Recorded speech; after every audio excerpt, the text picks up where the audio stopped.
Hello! Today I'm going to show you how to make your own marshmallows. All you're going to need is some powdered sugar, some salt, some vanilla extract. I use some cookie cutters to cut them out, but you could use a knife.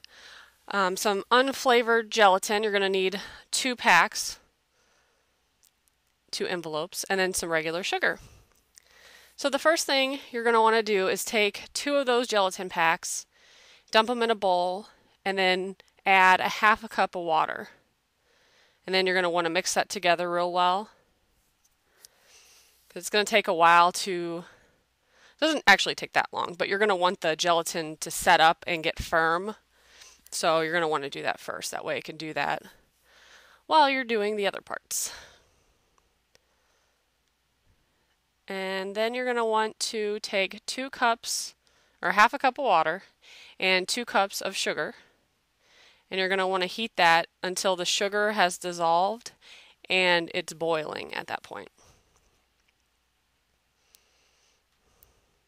And by that time, the gelatin should have already set up.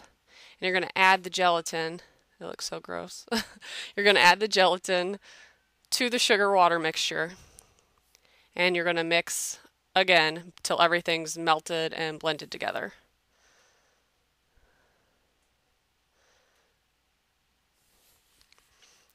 This step reminds me of when you make Rice Krispie treats and you have to heat the marshmallows. It started turning to that consistency.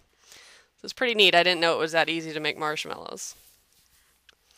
Okay, so once that's blended, you're going to want to transfer that mixture into a bowl because you're going to have to use the hand mixer, or if you're lucky and have a hands-free mixer. Then I'm going to add a 1/4 teaspoon of salt. And then 2 teaspoons of vanilla extract.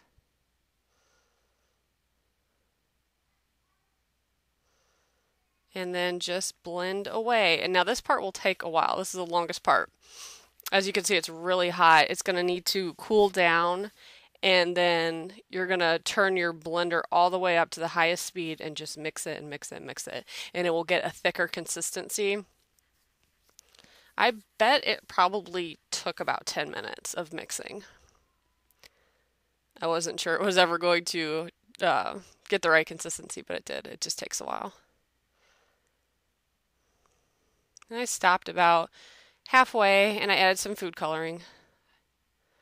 Added a purple color. As you can see, it's getting frothy on top and it still needs a lot of mixing.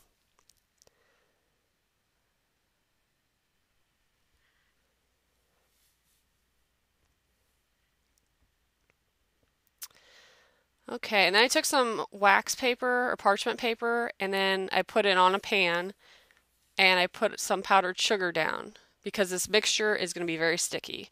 And if you make cookies or roll out dough or anything, you're going to know why this is important. Just like you would use flour for cookies, you're going to use sugar for this, some powdered sugar.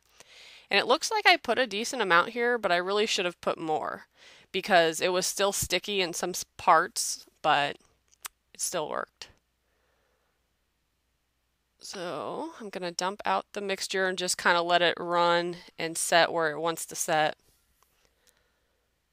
And you can tell it's a lot thicker at this point.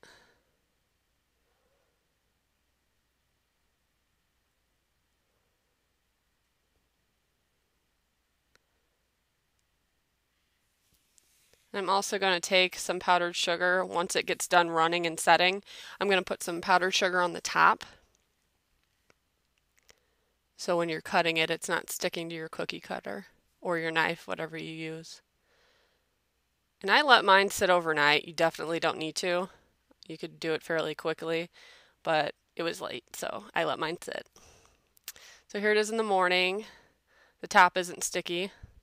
The bottom is a little bit, but I use these little tiny cookie cutters that I have from Pampered Chef to cut out some.